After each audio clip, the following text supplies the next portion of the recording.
उड़ीसा पुरी में स्थित जगन्नाथ मंदिर, इसको कौन नहीं जानता।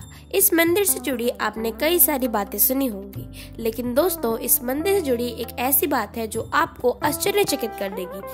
वो बात ये है कि ऐसा बताया जाता है कि इस मंदिर में जो भगवान श्री कृष्ण, सुभद्रा और बलराम की मूर्ति है, उसमें भगवान श्री कृष्ण की मूर्ति में आज भी भगवान श्री कृष्ण का दिल धड़क रहा है।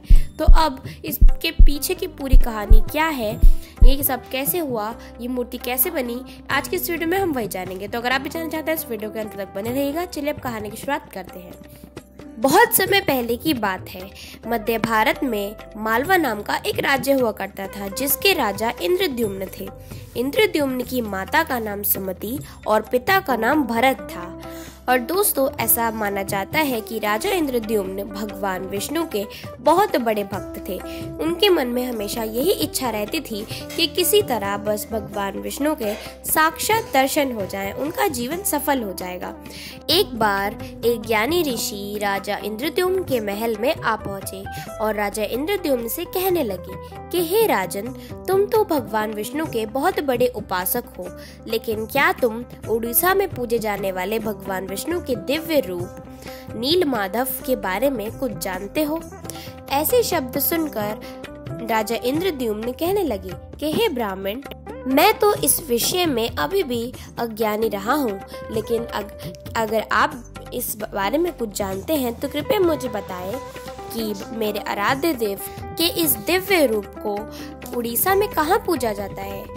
इसके जवाब में ऋषि बोले कि मुझे भी इस स्थान के बारे में पता नहीं है। मुझे लगा कि आप इस स्थान के बारे में कुछ जानते होंगे, लेकिन लगता है अभी मेरी खोज जारी रहेगी। आप मेरी सहायता कर सकते हैं इस स्थान को ढूंढने में। और फिर राजा की आज्ञा लेकर ऋषि वहां से चले गए और राजा ने भी उनको सम्मान पूर्वक विदा किया।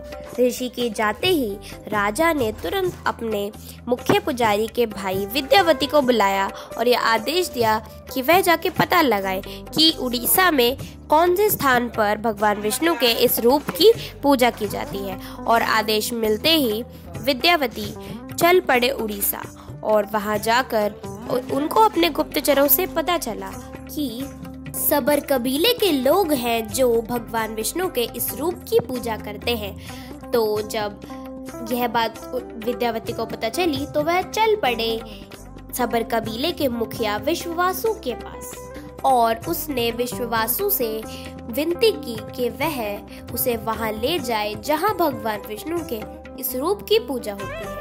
विश्ववासु ने विद्यावती को वहां ले जाने से मना कर दिया। उसके कुछ समय बाद विद्यावती सोच में पड़ गया कि कुछ भी हो जाए वो नीलमाधव का दिव्य स्थान तो देख कर रहेगा। कुछ समय वहां रहने के बाद उसे पता चला कि विश्ववासु ही उनका सबसे बड़ा उपासक है और विश्ववासु ने ही भगवान की मूर्ति किसी गुफा में छुपा रखी है। लेकिन विश्ववासु था कि अपने निर्णय से अटल हो ही नहीं रहा था। विश्ववासु की एक पुत्री भी थी जिससे विद्यावती को प्रेम हो गया था।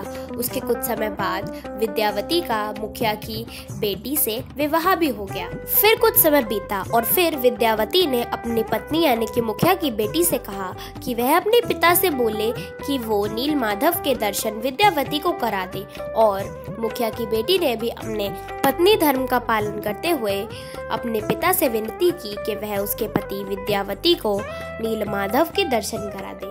बेटी की विनती सुनकर विश्ववासु भी तैयार हो गया, लेकिन विश्ववासु ने एक शर्त रखी कि विद्यावती को अपनी आंखों पर पट्टी बांधकर जाना होगा और विद्यावती तैयार भी हो गया। अगली सुबह विद्यावती को उसकी आंखों पर पट्टी बांधकर ले जाया गया, लेकिन विद्यावती बहुत चालाक था।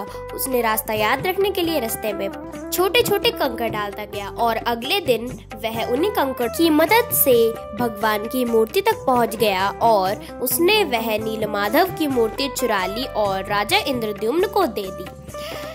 जब यह बात विश्ववासु को पता चली तो वह बहुत दुखी हो गया और अपने भक्त को दुखी देख भगवान विष्णु भी दुखी हो गए और उस गुफा में वापस लौट गए। लेकिन उन्होंने राजा को साक्षात दर्शन दिए उसके बाद और उन्होंने उनसे वादा किया कि वह एक बार जरूर राजा के पास लौटेंगे, लेकिन शर्त ये थी कि राजा को उनके लिए एक भव्य मंदिर बनाना होगा। और राजा ने भगवान विष्णु के लिए एक भव्य मंदिर भी बनाया।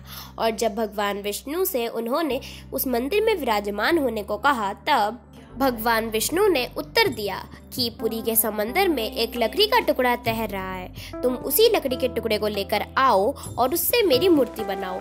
जब राजा के सेवकों ने उस लकड़ी के टुकड़े को ढूंढा तब उन्होंने लकड़ी का टुकड़ा तो ढूंढ लिया, लेकिन उसे वह सब मिलकर भी नहीं उठा पाए। तब राजा को समझ में आ गया कि सबर कबीले के मुखिया विश्ववासु की मदद लेनी पड़ेगी, और यह देखकर सब हैरान रह गए। विश्ववासु अकेले ही उस लकड़ी को मंदिर तक ले गया। उसके बाद राजा के शाही कारीगरों ने लाख कोशिश कर ली, लेकिन वह लकड़ी में एक छेनी भी नहीं लगा सका। उसके बाद भगवान विश्वकर्मा स्वयं एक बूढ़े आदमी का रूप लेकर आए और उन्होंने राजा से कहा कि वह भगवान विष्णु की मूर्ति बनाएंगे, लेकिन वह 21 दिन में वह मूर्ति बनाएंगे और अकेले में बनाएंगे। राजा ने इस शर्त को मान लिया। फिर बंद कमरे में से कई दिनों तक छेनी हथौड़े की आवाजें आई, लेकिन 15 दिन बाद छेनी हथौड़े की आवाजें आना बंद हो गया। फिर राजा की रानी उड़ीचा डर गई कि उसे लगा कि कहीं बूढ़ा कारीगर मर तो नहीं गया, और जब यह सूचना उसने राजा को दी तब राजा भी डर गया और उन्होंने दरवाजा खुलवा दिया। तब उन्हें वहां पर आधी अधूरी मूर्तियां मिली और वहाँ पर बूढ़ा कारीगर तो था ही नहीं। फिर उसके बाद राजा ने उनसे भगवान विष्णु की मर्जी समझकर उन्हीं आधी अधूरी मूर्तियों को मंदिर में स्थापित कर दिया, और आज भी वहीं पर तीनों भाई बहन विराजमान हैं। इसके अलावा कहीं कहीं जगह ये भी पढ़ने को मिलता है कि एक रात राजा को भगवान विष्णु ने उसके सपने में दर्शन दिए और कहने लगे कि नीलांचल पर्वत की एक गुफा में मेरी मूर्ति नीलमाधव जिसे कहते हैं है, उसे तुम एक मंदिर बनवा कर उसकी स्थापना करो। और फिर राजा ने अपने सेवकों को नीलांचल पर्वत की खोज में भेजा और वहां उन्हें वह मूर्ति मिली, और फिर उन्होंने उससे एक मंदिर में विराजमान किया, जो आज भी हमें जगन्नाथ मंदिर में देखने को मिलती है। और दोस्तों, ऐसा भी बताया जाता है कि जगन्नाथ मंदिर में जो मूर्ति है भगवान कृष्ण की, वो उसमें आज भी भगवान कृष्ण का दिल धड़कता है और उन्हें बुखार भी आता है, और फिर जब उन्हें दवाई दी जाती है ठीक भी हो जाता है। तो दोस्तों, आज के लिए बस इतना ही। आई होप आपको मजा आया होगा, कुछ नया जानने को मिला होगा। तो मिलते हैं नेक्स्ट वीडियो में, तब तक के लिए बाय बाय।